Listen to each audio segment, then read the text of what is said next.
interrupting your programming to bring you this important message. Hello, Straight Talk audience. This is AI Gonzalo Lira, and this is Straight Talk, Cyber Cafe Edition.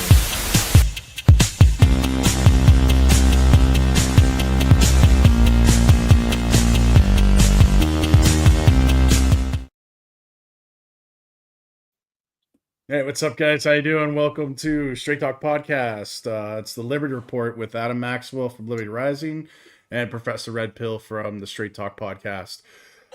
Today, we're going to talk about censorship, 1984, and AI, and we're going to probably get into India, peace deal, I guess, and then we've got a lot of stuff that went on, actually, in the last week that since last time we were here, actually.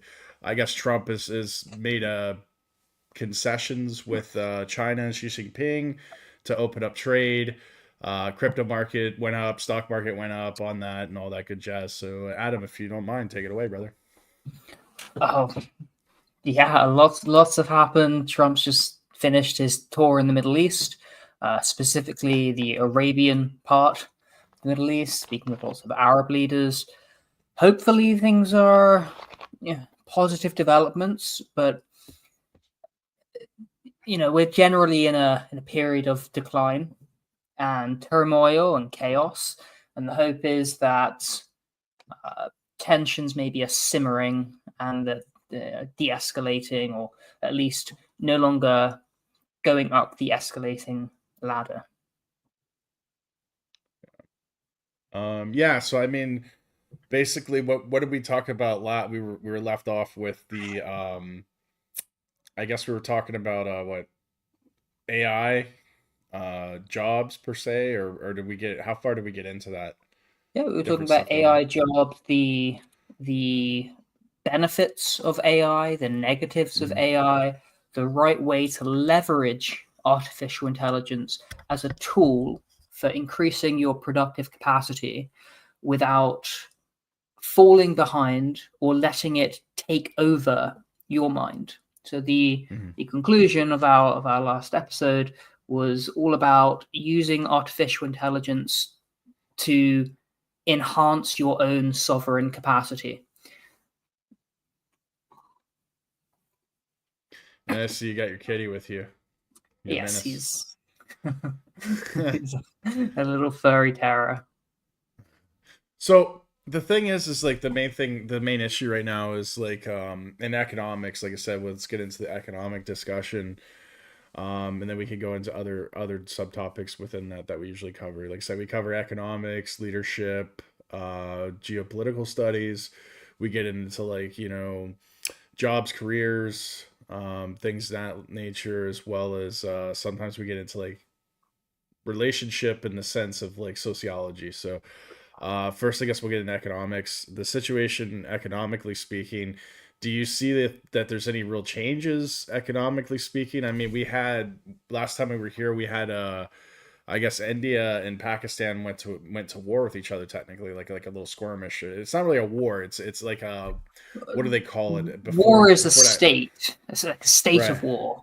This was a hot conflict. There were conflict. That's the word I'm looking for. Yeah.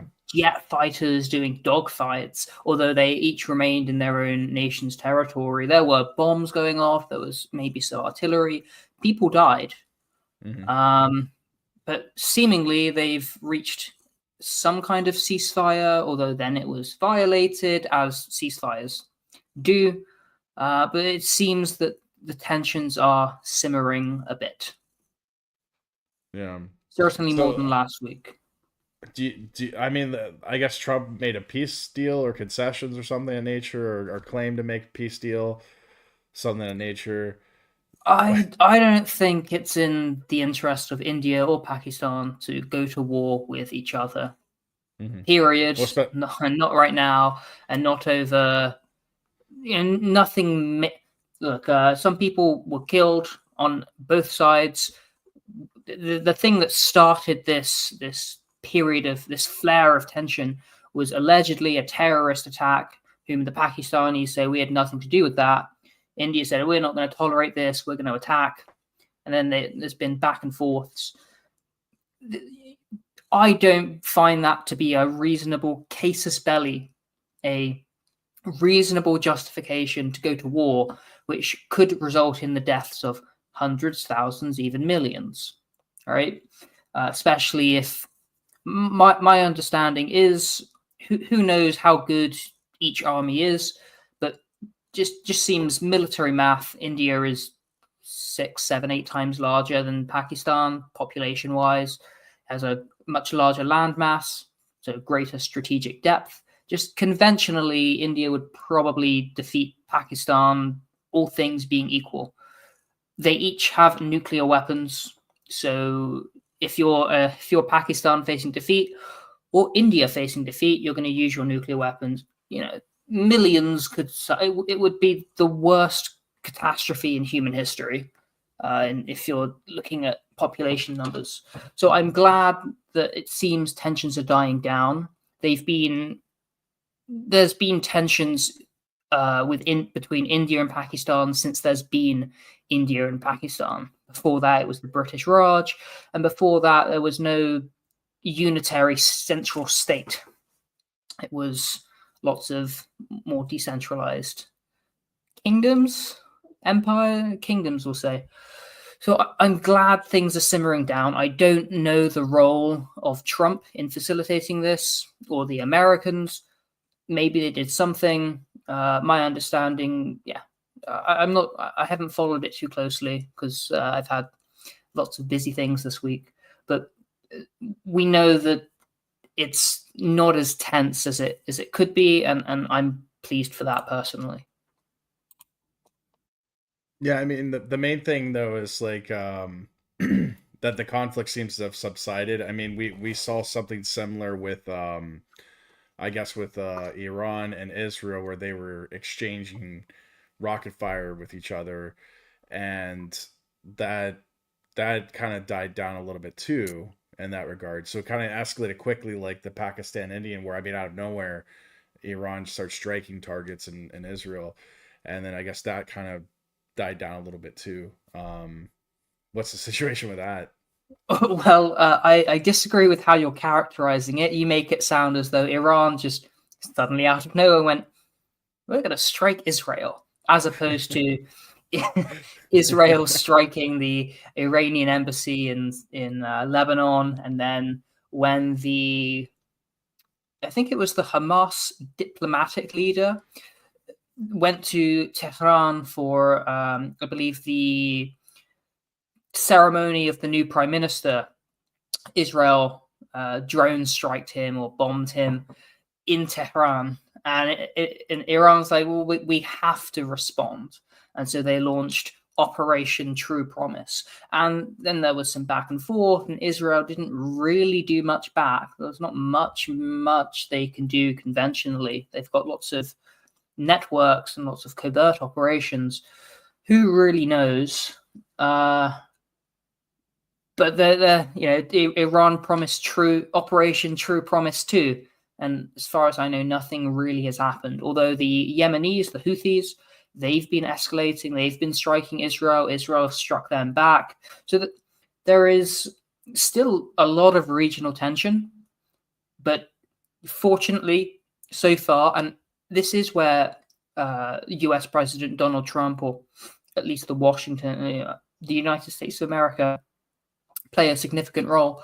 Again, I don't think it's in Iranian interest to go to war with Israel and America, and I don't think it's in American interest to go to war with Iran. And so based on that, they're currently trying to negotiate some kind of deal. And this is the big regional news. Can we have a deal between Iran and America, which is also Israel, and although Israel have their own cards to play, and the central feature here is, can you coexist with Israel, and can you give up your nuclear program? If so, to what extent? Energy, weapons? Yeah, I mean, it's I think a lot of these geopolitical situations, like I said with Israel, basically there's actually a gas or oil basin off of the coast of Gaza that was discovered, and they were trying to develop a pipeline, I believe, from Saudi Arabia into Turkey, via Syria or something of that nature. And this deal came about, I think, like a couple days before the actual event. I guess it was October. Was it, what date was that? October or something of nature. They actually just signed a peace deal with Iran, and like a trade agreement to start building pipelines. And from what I understand, um, basically like there was supposed to be a pipeline and LNG with Egypt and a whole bunch of Arab states, and it just fell through like literally overnight. I don't want to get into conspiracy or anything like that, but this is just what I knew in the background. It didn't come out. I was the first one to talk about it actually, in this geopolitical realm, with energy, geopolitical studies, and the media covered it like maybe 2 or 3 weeks later, and then it just got basically memory hold, and they didn't talk about it again. But this was a while ago. Yeah. So that being said, um, the current issue or the current hot topic, like I said, is it seems to be China and trade war and Trump in this regard economically. What are your thoughts on it, Adam? Well, we've seen there's been a negotiation between China and the USA where these tariffs that the last I checked, they were about 2 million percentage each.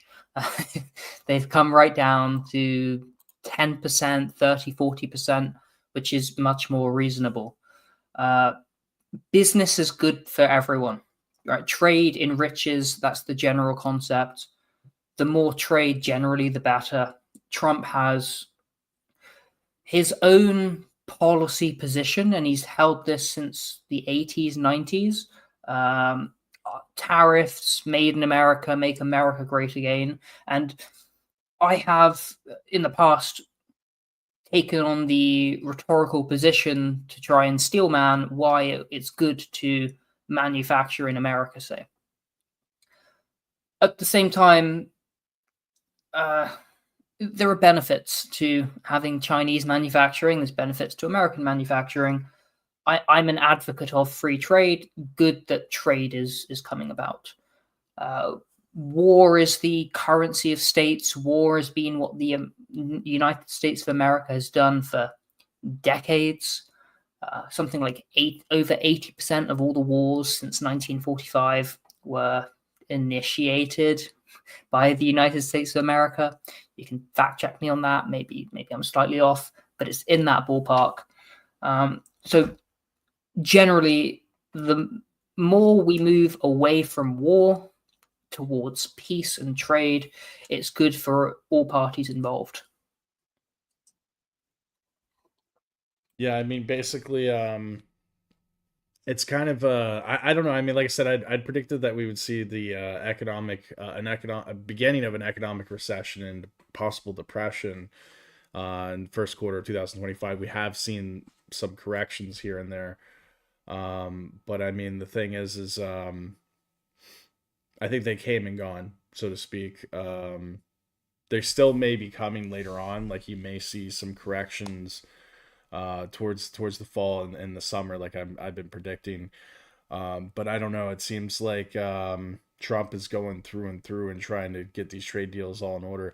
We went over the job numbers, for the official job numbers, and I think new job numbers are coming out now that were they're talking about they created 100,000 more jobs or something of that nature. I don't know, but I just don't see it. I just don't see it because you guys obviously are watching our channels. You're watching other influencers' channels. You're probably going through different types of algorithm, stuff that's being thrown at you in the algorithm.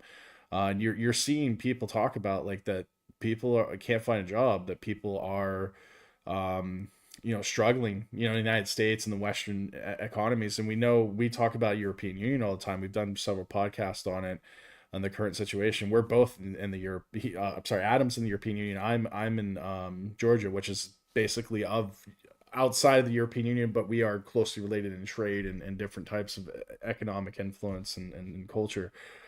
So I mean, we're feeling the effects of the European trade zones slowdown, And we've seen recently, I guess Britain just had brownouts or blackouts. I guess this has just happened since the last time we came. So I mean, we're kind of in a situation where, and this was predicted. This was predicted from the main channel. And we've got a comment here. DC 2004. He says that there are no jobs in Asia as well. So obviously Asia's being affected. I have we've actually been like in the main Telegram group, the Consolidator Legacy group, the Straight Talk News channel, and then my Professor Red Pill official channel, as well as the Liberty Rising. You've been covering a lot of this stuff as well. We've been getting a lot of reports from expats in Southeast Asia. I actually have like a correspondent out in Asia right now, and he was in Vietnam. I think he was in Philippines and Vietnam. I think he's in Cambodia now. But what I'm getting reports on the ground is that there's a lot of expats leaving the area. They're returning either back to Europe or America. I don't know if it's economic, geopolitical, but I can tell you here in Georgia, for instance, there's a lot of expats that left, and there's a lot of Russians that came during the beginning of the 2004 or 2014 or 2020 conflict, with Ukraine and Russia conflict that's been ongoing since 2014. Sorry, and they came right after the conflict blew up. Basically, Russia came in, and then they started going to war. They've been in this war constantly. We're going to get into that in a minute, but the reality is that there are Russians leaving Georgia. I don't know where they're going. I know a lot of Russians have went to South America. They went into Europe. And I know in Europe now they're leaving Europe because of the economic situation.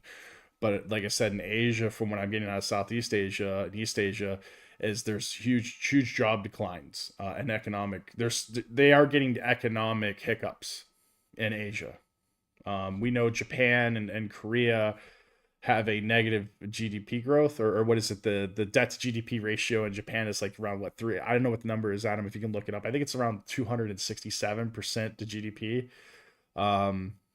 It's got to be high. It's got to be unbelievably high.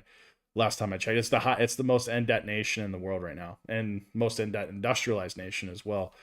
But China right now is currently seeing civil unrest among workers because the jobs are leaving China and going to India and other Southeast Asian countries. And like I said, the economy is slowing down in Southeast Asia. It's slowed down in Korea. It's slowed down in Japan. And it's obviously been slowing down in China for a year or so now. And I have people in China that are telling me the same thing. So we are seeing a global slowdown. But I don't know if Trump's tariffs are helping or hurting or what's going on, because I know that he's in the process of trying to negotiate peace deals with Putin and with Zelensky and Ukraine. I don't know. What's your thoughts on that, Adam? I don't want to get too long-winded on this. Sure. First off, Japan sources are saying 255 to 265%. It's just behind Lebanon, 283%, and maybe Sudan, 256. Okay, on Trump, Russia, Ukraine, you say that Trump is negotiating peace deals between Putin and Zelensky. Is he? I mean, that is what he's saying, but is he? Have the weapons stopped flowing? I don't know. I think Trump just wants the minerals in the Ukraine, and the oil and gas was already promised to the Biden people, and all but about most that of these stuff with minerals Gazprom and oil and gas, they're in the east of the country, the Russian side. It's no longer Ukraine. Yeah, exactly. Yeah, they're already there. I mean, it's like, and okay, well, where's our gas? Oh, God, it's gone. It's not like wheat. You can just get a scythe, get some scissors, cut the raw minerals. You have to set up mines. You've got to get the materials. You have to process the materials and then refine them. It's a whole process. It's one that requires significant investment. And that significant investment is not so attractive to investors while there's a war going on. So these mineral deals, I mean, there's so much you could talk about them. You know, they're between the United States of America and the Zelensky regime. Well, is the Zelensky regime, does it even have legitimate, lawful authority? I don't think so. Putin doesn't think so. The law doesn't think so. But martial law. So, and again, they're signing over rights to resources that are largely no longer in Ukraine. They're in Russia. So, you know, hey, Professor Red Pill, I'm going to sell you not my car. I'm going to sell you his car. Sell you your car. Yeah, I got you. I'm going to sign What? it away.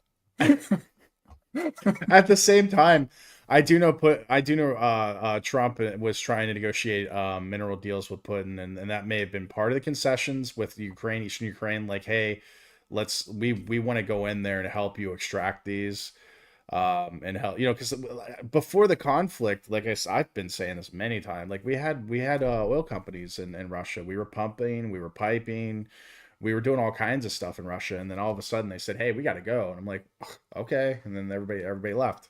Just like what's going on here in Georgia, it's really disastrous to the economic situation here. I don't know; it's very uncertain at this point because we've been cut off from European aid, we've been cut off from U.S. aid, due to sanctions, self-imposed sanctions, so to speak, because of the whole conflict. Because they didn't want to get involved in the Ukrainian conflict. It's like, how the hell are you going to get involved in the Ukrainian conflict? They don't have standing military. They have a defense force.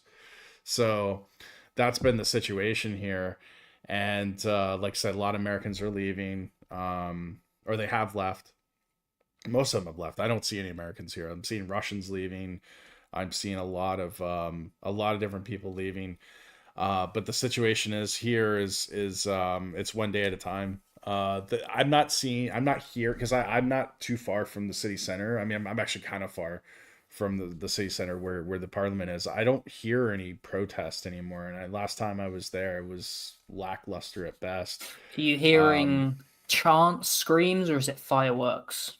Fireworks. You can hear the fire because it gets quiet at night here. But I was hearing it before, and it's done. I've been by there a couple of times. I was there on New Year's. There was a couple of people protesting, and it's really died down, I think, a lot. I was expecting that when it warms up, but it's been unseasonably cold into the spring. So I was thinking when it warms up, there might be some sort of like protest building up. But I mean, at this point, I think people are more concerned with the economic situation here than they are so much with the political situation. Because, like I said, this war in Ukraine, the current tariff issue, the U.S. aid getting cut off to a lot of the world because Trump is like restructuring the United States economy and the government with Doge. So I mean, the situation is like he's cutting the fat, because I had said the federal government is broke, man. Their revenue, obviously, we've had a slowdown economically. I've been saying we're having a slowdown economically, and it's going to affect tax revenue because we had taxes recently. So I imagine the federal government's looking at tax revenue as like, hey, we have a slowdown. We're not going to say anything, but we're broke. Like, we're not getting the tax revenue we should have. And this is part of that tariff that I was saying, in their previous podcasts several podcasts with tariffs, that basically they're trying to push these American-based companies that are operating overseas to come back so they can pay their fair share of taxes. Because the whole point of corporations, American-based corporations, offshoring is for tax avoidance. They do this so that they can do stuff overseas where the tax incentives are a little bit better, the cost of operations is a little bit more reasonable, and they just use logistics to ship things from here to here and here and here. To avoid the tax and regulations and things of that nature. One of the things that I was saying that with Trump is like, hey, I was like, yeah, you should impose tariffs, but at the same time, when you impose tariffs, you should alleviate certain types of tax burdens on corporations, as well as create jobs programs by infrastructure projects and to take stuff from the treasury, man. Just like, hey, and what we've seen instead is just a terrible implementation. Yeah. Like so we've giving a child Grok or ChatGPT and saying how to impose tariffs, and it just says, well, here's a formula you can use. Okay, I'm going to tariff everyone. it doesn't work out because that's not a coherent and intelligent strategy. It's something that the most imbecilic central planner would implement. And oh, look, what do we know? That's what occurred. So because he didn't do what I mean, you're not an economist by formal training, but you know quite a bit of economics. Basics. Yeah. At least the basics. If you do all of this, then tariffs may be beneficial. If you just say, I'm going to tariff everyone, you're going to anger about everyone as well. You know, it's going to cause harm for a lot of people because tariffs remove that trade enrichment. Yeah, exactly. Getting in back to the job situation, DC 2004. He's one of our he's our big subscriber, and one of the most vocal people in the Telegram group as well as on locals. He was like saying that, or he's saying that jobs in India are also collapsing due to the recent conflict with Pakistan. I do know that, like, I guess Apple just left China to go to India. That's what I've been hearing through media. I don't know if that's true or what the situation is. I know Apple is one of the biggest culprits of tax avoidance in the United States. That's why Trump was like, I really do think that the Trump tariffs were primarily focused on tariffing China directly and indirectly, and these American-based corporations directly and indirectly. And he did it through blanket tariffs because it's like, you know, kind of like when you're trying to do exterminations with like pests and stuff, you just do a blanket like blitzkrieg to like take out the rats and stuff. He's used like anti-ant to try and get rid of the rats. It's like, well, it's not how you do it. No, if you want to tackle, say, corporate tax avoidance, revise the corporate tax codes. They've been designed, and Trump said this in his first, not before his first term with Hillary Clinton. She went, "Oh, Trump, you're avoiding taxes." He goes, "Yes, I am. You're the one that wrote the tax codes. I know the tax codes. This is how, like, I know how to avoid them." So, you know, this is why I don't support Trump. I don't hate the man. I don't love the man. I don't support him.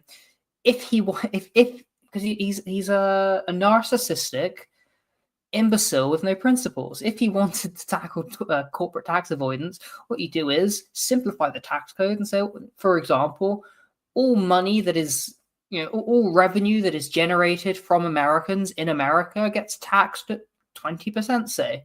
And you do something like that rather than, you know, allowing this massive fun shell game where, well, you know, we didn't actually make the money because all the revenue we have is costing us to license from Apple in Ireland, and so there's actually no profit there. And the tax code in Ireland or wherever is very, very low, much better than America. And so you just, by having these loopholes in the system, and again, this is a design of the system, they're designed to allow tax avoidance by the ruling classes. So it's just foolish. Yeah, I mean, it's I don't know. This is the problem when you have policymakers that get involved in economics or just in business in general. Most of these politicians or these policymakers, they're not businessmen. There are some that have worked as CEOs or different types of business, you know, and some economics people that have come into policymaking. But for the most part, they're lawyers. Most of them are lawyers. They went to law school. And they didn't study economics. They studied law. So they're trying to make, you know, they have to make these policies or these laws to basically enforce for change or for whatever they're trying to do. But this is the whole purpose of why we have subcommittees and why they have different types of this researchers. Yeah. Another reason why advisors. Trump is poor. Do you think America doesn't have the talent? Do you think they don't have phenomenal economists, phenomenal Secretary of State, phenomenal Defense Secretary? They do. Trump hasn't hired them. Trump hasn't appointed them. He's put in Marco Rubio because Adelson gave him $100 million. Marco Rubio hates Trump. He's a traitor to Trump. Like, Marco Rubio is not a great Secretary of State. You don't remember like when Trump was like trolling him when he was going for the bottle of water, and he was like this, and then Trump like said, "I'm Rubio," and he like took the bottle of water and he's like spraying it around and stuff. Like, dude, come on, man! Like, this guy was just talking crap about you, and now you're like his best buddy. You're like the second in command. Like, come on, man, or third in command rather. You have to see the guy every day, and he's just talking crap about you. It's hilarious. Who's the Secretary of Defense? Hegseth. I mean, he doesn't know what he's doing. Look, I've not served in the military despite my olive T-shirt. I'm not a Secretary of State, nor am I qualified to do so. But you watch not just what Trump's doing, not just what Hegseth is doing, what a bunch of them are doing, and you say this is just amateur. You compare, for example, Hegseth to retired Colonel Douglas McGregor, and it's night and day. One, I would say, is absolutely competent defense secretary material, and one, maybe he's got the potential, but I think really he says yes to Trump. I think that's probably why he's in the role. Now, again, one thing, I was recently accused by someone. I said something bad about Trump, saying, "I'm glad you have recognized him to be an imbecile, narcissist with no principles." And they said, "Oh, if you have Trump derangement syndrome, go away." And I'm like, huh? This is the first time I've ever been accused of that. I am apolitical, non-partisan, anti-democracy. It's not that I don't like Trump. It's not that I don't like Hegseth. Maybe on a personal level, he's got some qualities that maybe I'm more favorable towards.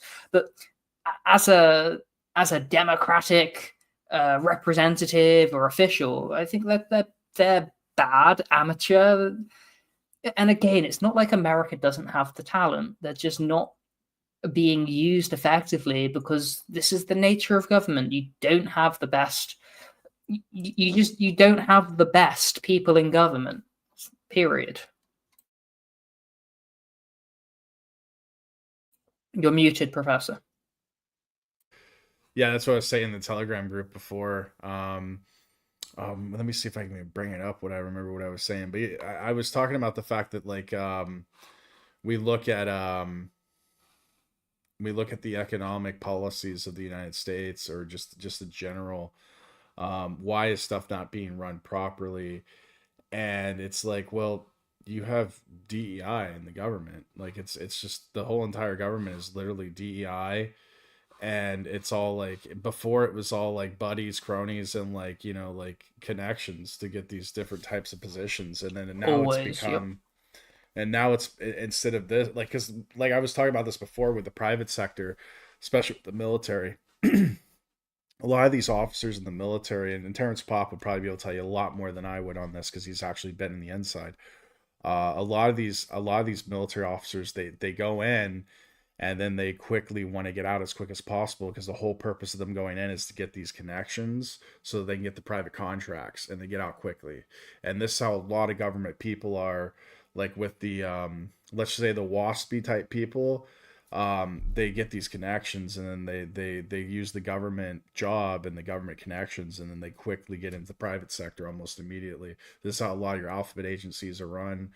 Even law enforcement in the United States, they work in law enforcement for like 10-15 years, get their pension, and they get out and they go work in private sector almost immediately, or run businesses. And quite often when you're talking about the alphabet agencies, or you're talking about, say, 4-star generals, or even, you know, less high, they go into the private sector, but it's really just the government contracts. Yeah. BlackRock and Halliburton, things right? like So that, it's corporate.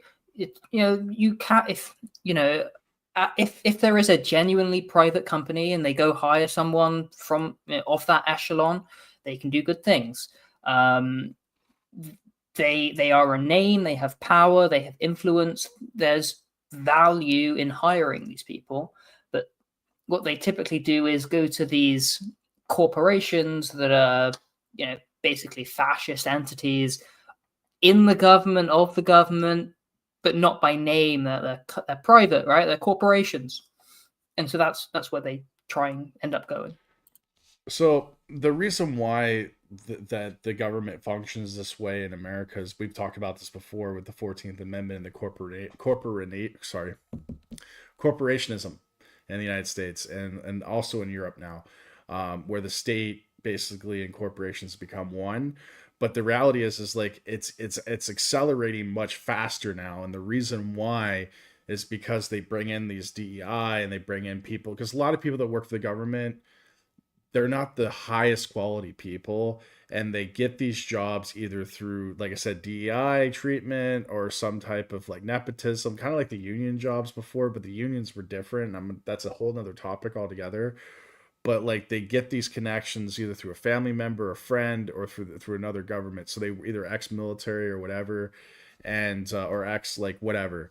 And it's like they're going from different types of, from public sector back to private, private back to public, and they keep getting these pay increases every time. So they stay in these jobs and they do just enough so they can keep their job and they have job security. And this kind of like it's like socialism, if you will, in that regard. But the reason why you have so much inefficiency in the government, it's not necessarily because of that, but it's basically the reason why the reason why you have private sector and NGOs is because these are the experts that were working in the government, and they quickly got out of the government because of the inefficiencies. And the government can't function with the people that they have, so they have to privatize. The privatization, this was big during the boomers. The boomers are the ones that really push for this. And this is, like I said, that corporationism where the state and corporate powers become one. Gerald Slinte talks about this. So what they do is they send these they pick and hire the people within these government agencies, and they have them go work in the private sector, give them big bonuses, paychecks, and things of that nature. And the reason why they have private sector is because the inefficiencies in the government, because of the new DEI hires and all the selective, hiring processes and the HR Karens and all of this stuff.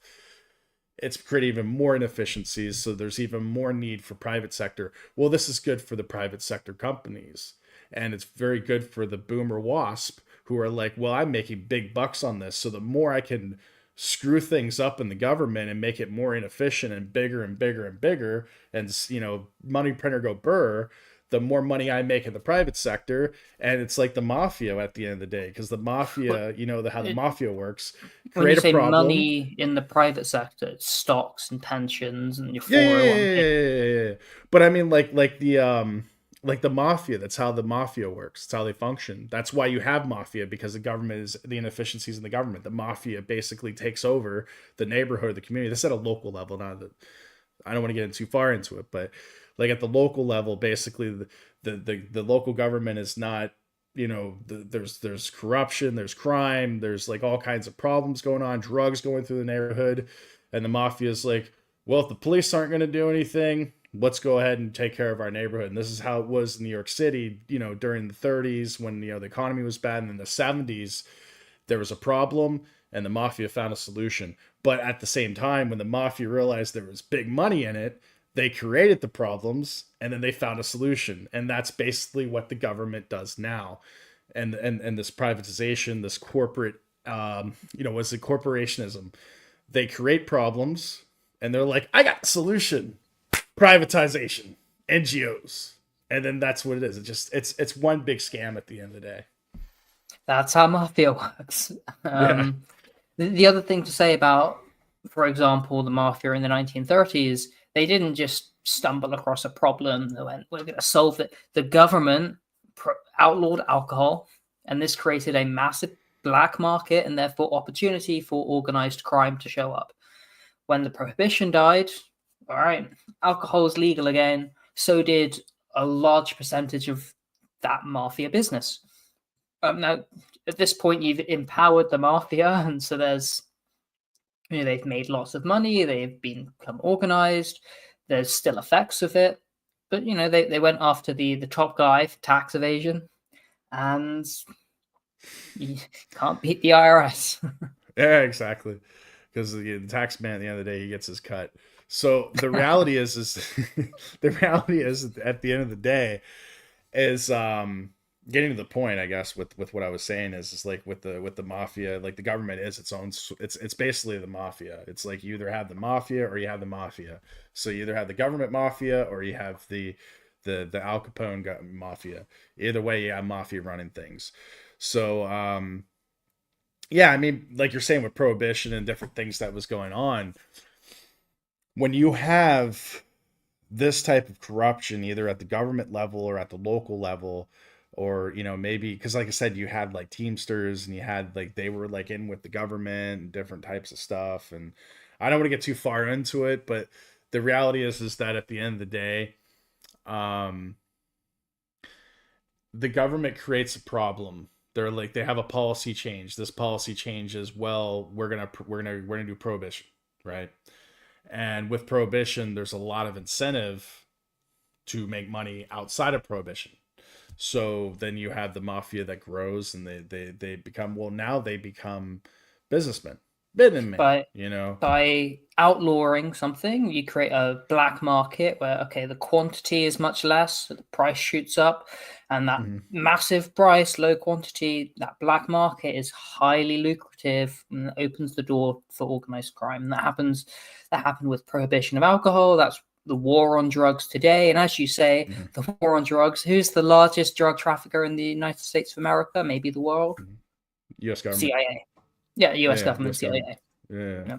So I mean, at the end of the day, the government makes money because they're like, well, we created a problem and we've got a solution. So we're gonna create this deep state, and we're gonna create the surveillance to steal right, take people's rights so that we can solve the problem. But they create the problem so they can do that anyway because it's about making money. Because now you can privatize everything, and it's like, well, now we have surveillance companies, we have this company, we have this, and the government can do this. And the reality is, government can't do anything properly. That's the reality. It's an incompetent like entity in itself. So when you get into like these particular 1984 Orwellian type situations, it's literally controlling the chaos, but the chaos was created by the government, and the government is incompetent, and they like the whole point is the fact that nothing works, and that's the whole point, because the people at the top are making all the money, and everybody else is just running with their chicken, like a chicken with their head cut off, because they have no clue what's going on. Nobody knows what's going on. Literally, that's the beauty of it. Like if a Distinguished Gentleman with Eddie Murphy, I don't know if you guys ever saw that. I eventually want to do deep dive in on the Locals channel. Subscribe, guys, the Locals channel. And the Rumble, just click the little join button. It's $4 a month. Rumble 3 gets you $3 off your first month. But like anyway, the reality is a Distinguished Gentleman with Eddie Murphy. He was talking to the what is it, what are those people, I'm talking about the influencers, or I forget the name of it. I'm drawing a blank on the name, what we call these people. They give money to the government, or sorry, they give money to politicians. For Lobbyists. lobbyists, sorry. So he was talking to one of the lobbyists. He's a lawyer. He was a lawyer at a law firm in DC, and he's connected to lobbyists. And he was like, okay. He's like, are you for tobacco or against tobacco? He's like, I don't know. What do you think? What about for? Okay. And then he's like, he's giving him all these different lobbyist groups that he's like, what's your policies? What do you want to do? And he's like, no, you just pick for me. He's like, I'm going to put you down for this. And he's like, okay, so all of this, so Eddie Murphy's like, all this stuff going on, and all these different lobbyists, and you got a lobbyist for this side and a lobbyist for this side, and they're both paying money to get policies passed or not passed. How does anything ever get done in DC? He's like, well, that's the beauty of it. It doesn't. It's all about money. And that's what I mean. That's the point that I'm getting to, is that it's pretty sad and pathetic, the fact that like, and I don't want to be like black pilled about it, but I mean, the reality is that like at the end of the day, the government's inefficient, doesn't do its job. Even if it did its job, it couldn't even do it properly. And it's really all about money at the end of the day. Like everything is about money. It's all about money. That's it. And this is why I define democracy as a regime of manufactured consent, and fiat. It's typically called decree by authority, but my definition is abuse of power. I've heard people say that the government is led by the best of society and represents the best of society and represents society, and the state is order and stability. And I'm just like, are you stupid? Like, seriously, are you stupid? Like, is it just naivete, or are you genuinely stupid? Do you not know how the world works? Have you never interacted with the government before? Have you just listened to what you were taught in government schools? I don't know. Some people, they don't recognize this, but I can punch you in the face and say, I just get, I'm giving you a little kiss. And so, no, you just punched me in the face. I'm like, no, I gave you a kiss with my lips. And you say, like, do you think I'm blind? Do you think I'm stupid? Do you think I didn't feel when you punched me in the face? This is government. When people, in my circles, no one really defends the government, but sometimes tacitly, like on the down low, they kind of do by the framing of what they say. So they say, look, education is a problem, so the government should invest more in the Department of Education. And I'm like, are you stupid? Like, yes, education, very important. So we need better teachers, we need better private schools, better private solutions. We need to contemplate better education, not the government, we. There's a saying by Ludwig von Mises, one of the most famous Austrian economists: if one rejects free market economics or laissez-faire, let it be. If one rejects free market economics on account of man's fallibility and moral weakness, one must, for the same reason, also reject every kind of government action. And then another quote by Thomas Sowell is that it is hard to imagine a more stupid way or a more dangerous way of making decisions than by putting those decisions in the hands of people who pay no price for being wrong.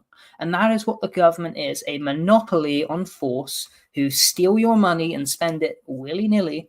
And it's mostly just a massive money laundering scheme. I mean, you're saying that government is incompetent and inefficient.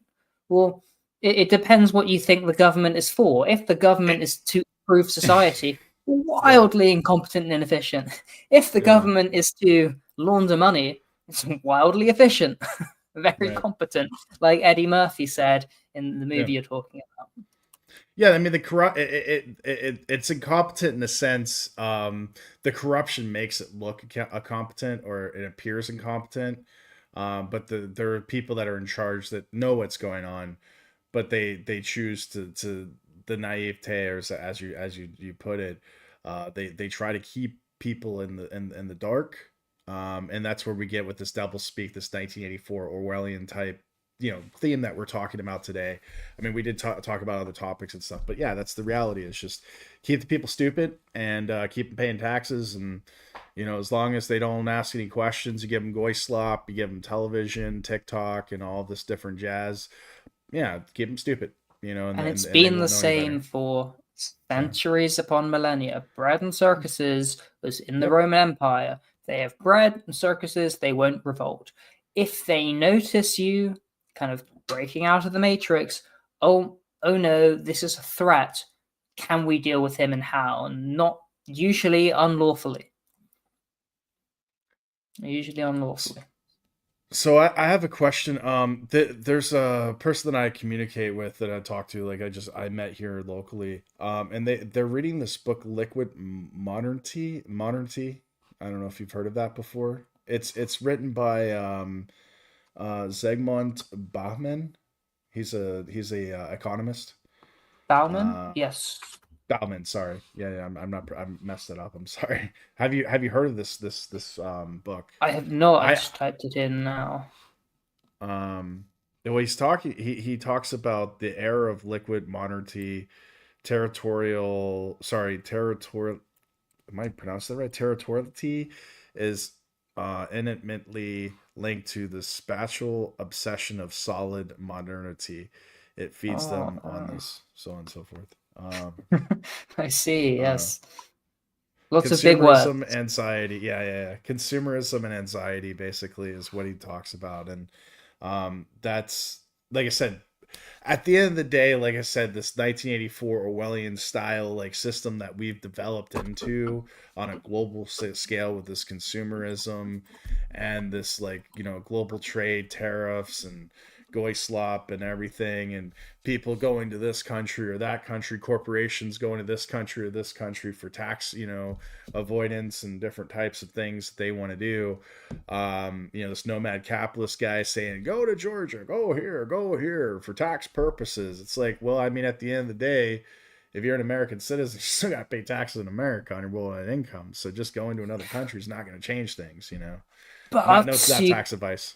You can structure tax entities around the world in order to minimize tax obligations. Like, for example, if even setting up a little LLC for yourself may be a better way than being paid directly, because then it's all personal income as opposed to you can play around with. And this is what people do. This is business. You can play around with corporate entities, with professional formal entities, in order to minimize tax burdens. When it comes to personal people, it's called estate management, and when it comes to corporations, it's called corporate taxation. And there's some very smart lawyers around the world and some great jurisdictions that it's better to establish things for in places. It's not all. You have to pay your taxes. Yeah. But I mean, at the same time, it's like what I've been hearing recently. Like I said, with this, a lot of states are starting to nationalize, and it's this tax issue is coming in question because, like I said, we started the program. We were talking about Japan and Asia, with the jobs and situation going on, and all over the world, like jobs, and a lot of revenue, tax revenue that these governments are heavily debt burdened. I posted this meme about the circle of death, basically, of tax, like countries that are at high amounts of GDP debt.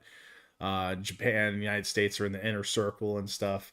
And it's been posted on the Telegram channel. I post several times, like once in a while, because it changes from time to time. They get even bigger bubbles and bigger bubbles. So these countries are highly in debt. They need tax revenue, and people, companies, corporations, and people are leaving in droves because the government's inefficient. Taxes keep rising. Ease to do business keeps getting more difficult. And I heard recently, like I said, a lot of these countries are starting to nationalize, and they're starting to say, well, no, you can't be a dual passport holder. You can't do this. We want you to have one passport because we want your tax revenue. We don't want you to leave, And where do you see that going, Adam? Because we'll close with this most likely. It's the economy, stupid. The government wants your money. The other thing is when the economy cracks, idealism collapses. Color revolutions, protests, populist momentum, they burn bright only while people can afford to care. Once you have inflation biting, currency devaluing, the jobs vanishing, food prices rising, people are less inclined to start to keep chanting slogans and instead start to calculate survival. You're seeing that in Georgia. Material reality is overpowering ideological fervor. And, this, I think you kind of echoed to this, that political corruption feels more distant when the cost of bread hits home. So it's the economy, stupid. The economy doesn't just end revolutions, it decides them. Control the economy, you control the people, and that's why they lie about the economy. That's why they control the economy. That's the main reason why government exists, is to extract wealth from its people.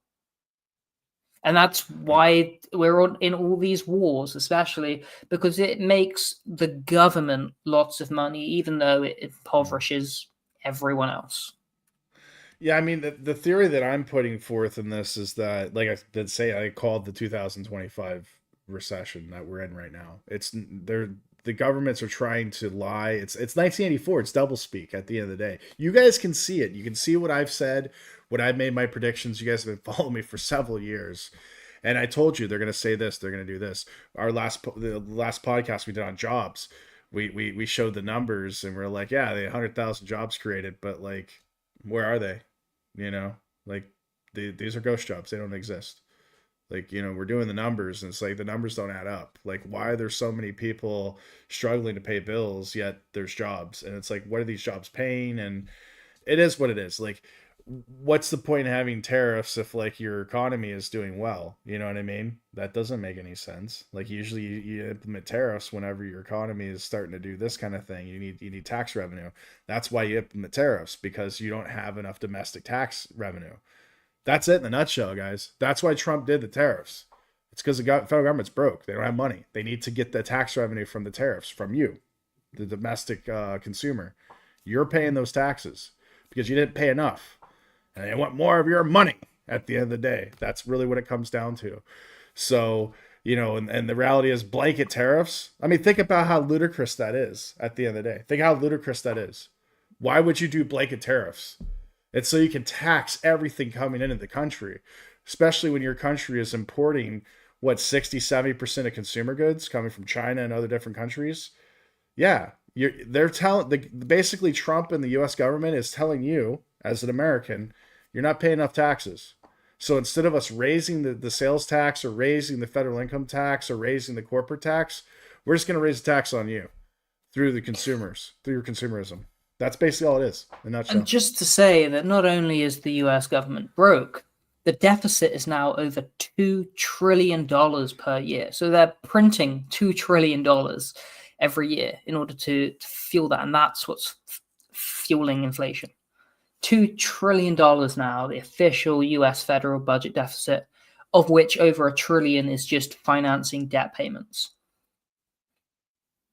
The problem is not actually a lack of revenue. It is too much spending. It's too much spending. Yeah, they're not balancing the budget. They're talking about Dodge, and what they ended up doing with Dodge is like what they basically took people off their benefits they didn't get. That's really what happened. He went into like Social Security. It's like, this guy's like 120 years old. He's too old to be living. You know, it's like, well, that's survivor's benefits. You get that until you die. Like, so like if a child survives like a parent and they were like 2 years old and then they lived 80 years, that parent is going to be 120 years old if they're in their 80s, like survivor benefit, a spousal as well, whatever, family. I don't know exactly how it works, but there was someone that broke it down for me. And they explained it, and it was like, oh, okay, yeah, that makes sense why you have like this person's age over like 100 or whatever, because it's different types of family benefits that you get through like survivor's benefits, something like that. But yeah, I mean, it's just inefficiency. It's like, yeah, I'm gonna create an algorithm to like, basically people never met, never did a survey, never understood exactly, never talked to anybody about how this works, and we'll just go ahead and just start deleting people off, stop giving them the money.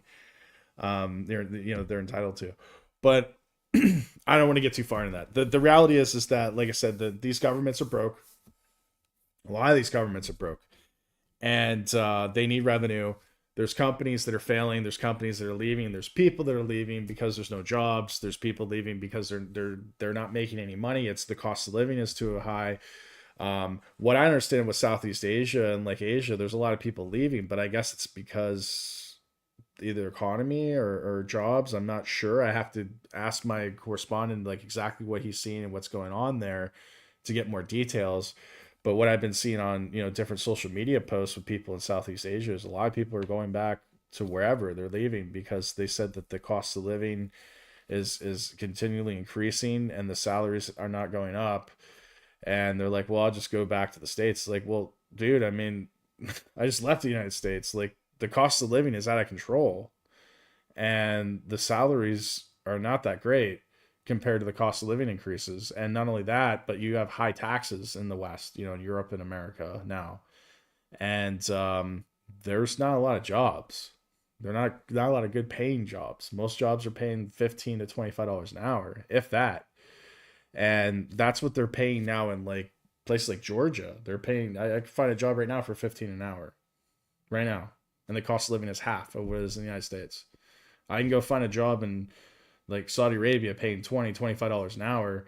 Cost of living is half of what it is in the United States.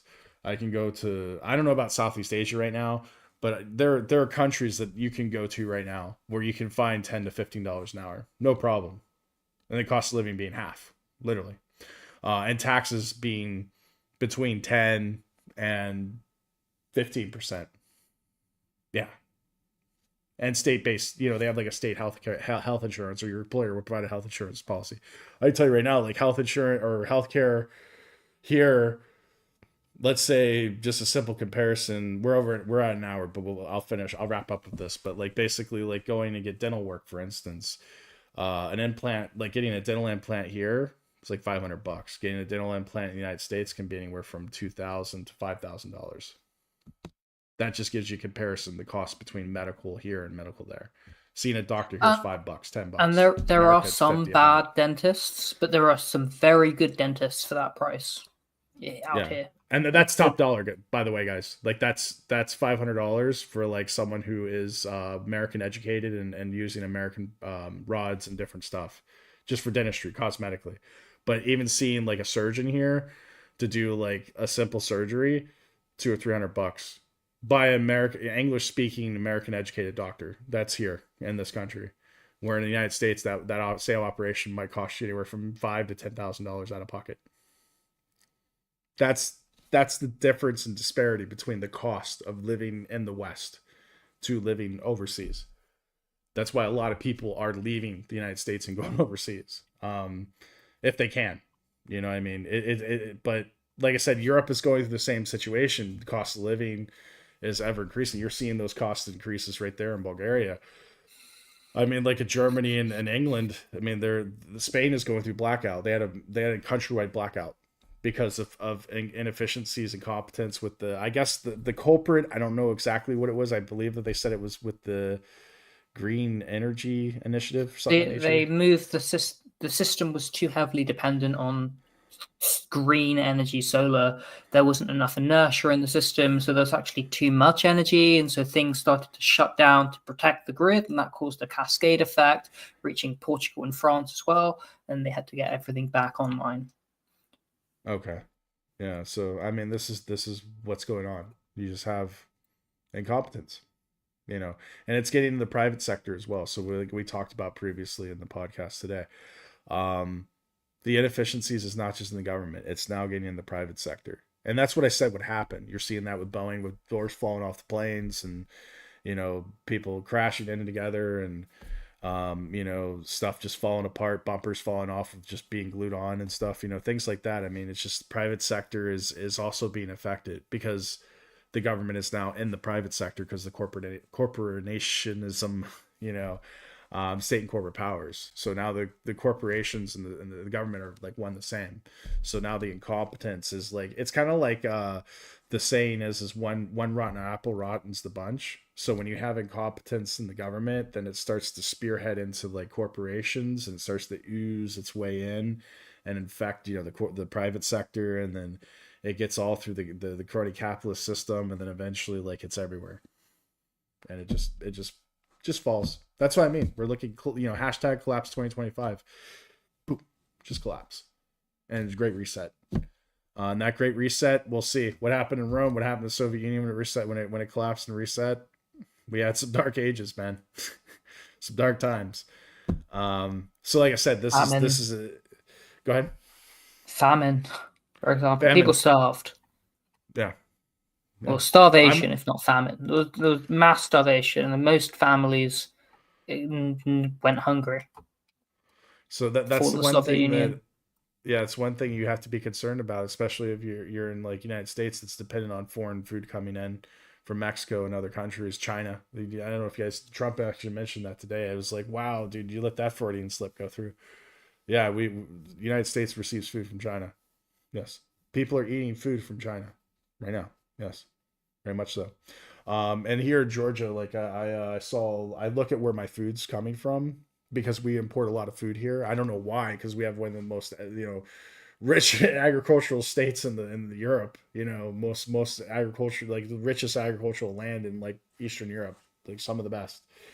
and a lot of waterways and clean water and all that good stuff. Anyway, I'm reading my peanuts and it says like China, origin China. My sugar is origin Ukraine, or like India or like wherever. And I'm like, nothing's growing here in Georgia.